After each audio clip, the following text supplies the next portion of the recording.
اس سے تو رومیوں کا بادشاہ بھی ڈرتا ہے۔ اس روز کے بعد مجھے برابر یقین رہا کہ رسول اللہ صلی اللہ علیہ وسلم کا دین ضرور غالب ہوگا، یہاں تک کہ اللہ تعالیٰ نے میرے اندر اسلام پیدا کر دیا۔ ابن ناطور جو بیت المقدس کے گورنر ہیرقل کا کارساز اور شام کے عیسائیوں کا پادری تھا، بیان کرتا ہے کہ ہیرقل جب بیت المقدس آیا تو ایک روز صبح وہ وقت غمی کے ساتھ اٹھا۔ اس کے کچھ ساتھی کہنے لگے، ہم دیکھتے ہیں آپ کی حالت کچھ بجھی ہے۔ ابن ناطور نے کہا، ہیرقل ماہر نجومی اور ستاروں کا پہچاننے والا تھا۔ جب لوگوں نے اس سے پوچھا تو کہنے لگا کہ میں نے آج رات تاروں پر نگاہ ڈالی تو میں دیکھتا ہوں کہ ختنہ کرنے والوں کا بادشاہ ظاہر ہو چکا ہے۔ بتاؤ ان دنوں کون لوگ ختنہ کرتے ہیں؟ ساتھی کہنے لگے، یہودیوں کے سوا ختنہ کوئی نہیں کرتا۔ ان سے فکر مند ہونے کی ضرورت نہیں، آپ اپنے علاقے والوں کو پروانہ بھیج دیں کہ تمام یہودیوں کو مار ڈالیں۔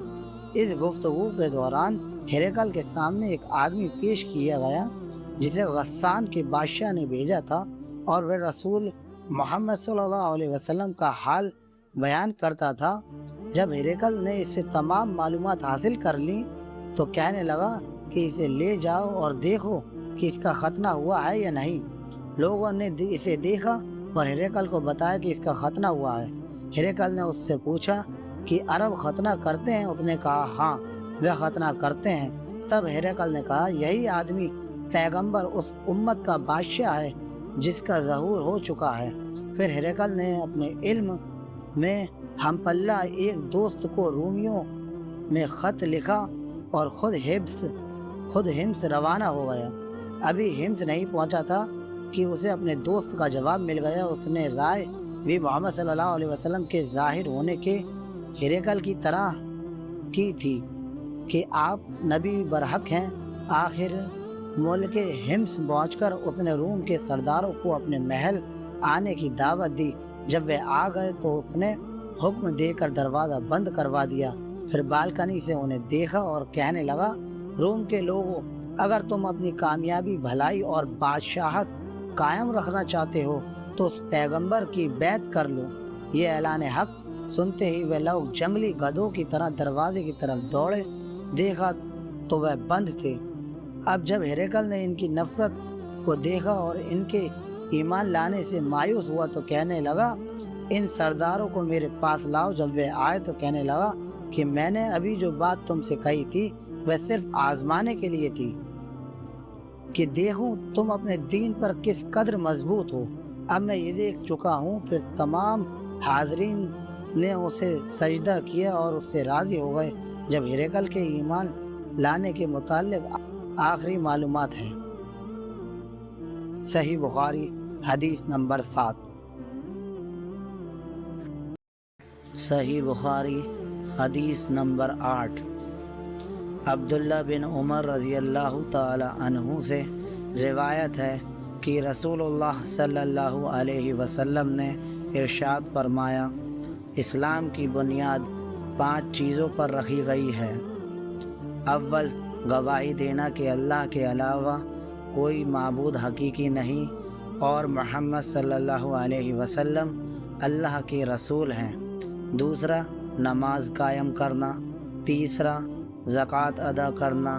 چوتھا، حج کرنا۔ پانچواں، رمضان المبارک کے روزے رکھنا۔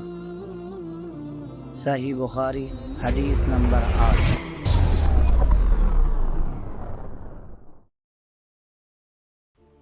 صحیح بخاری حدیث نمبر 9۔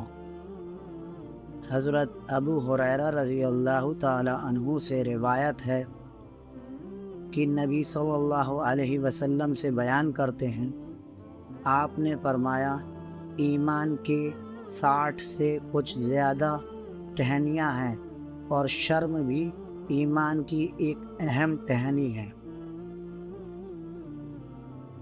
اس حدیث کے آخر میں شرم کو خصوصیت کے ساتھ بیان کیا گیا ہے، کیونکہ انسانی اخلاق میں شرم کا بہت بلند مقام ہے۔ یہ وہ عادت ہے جو انسان کو بہت سے گناہوں سے روکتی ہے۔ شرم صرف لوگوں سے نہیں بلکہ سب سے زیادہ شرم اللہ سے ہونی چاہیے۔ اس بنا پر سب سے بڑا بے حیا وہ بدبخت انسان ہے جو گناہ کرتے وقت اللہ سے نہیں شرماتا۔ یہی وجہ ہے کہ ایمان اور شرم کے بیچ بہت گہرا رشتہ ہے۔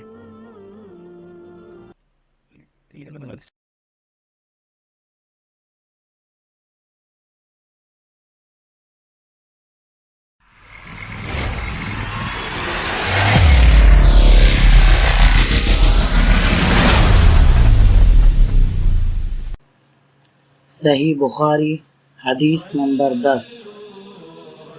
عبداللہ بن عمر رضی اللہ تعالی عنہ سے روایت ہے، وہ نبی صلی اللہ علیہ وسلم سے بیان کرتے ہیں، آپ نے فرمایا کہ مسلمان وہ ہے جس کی زبان اور ہاتھ سے دوسرے مسلمان محفوظ رہیں، اور مہاجر وہ ہے جو ان چیزوں کو چھوڑ دے جن سے اللہ نے منع کیا ہے۔ صحیح بخاری حدیث نمبر 10۔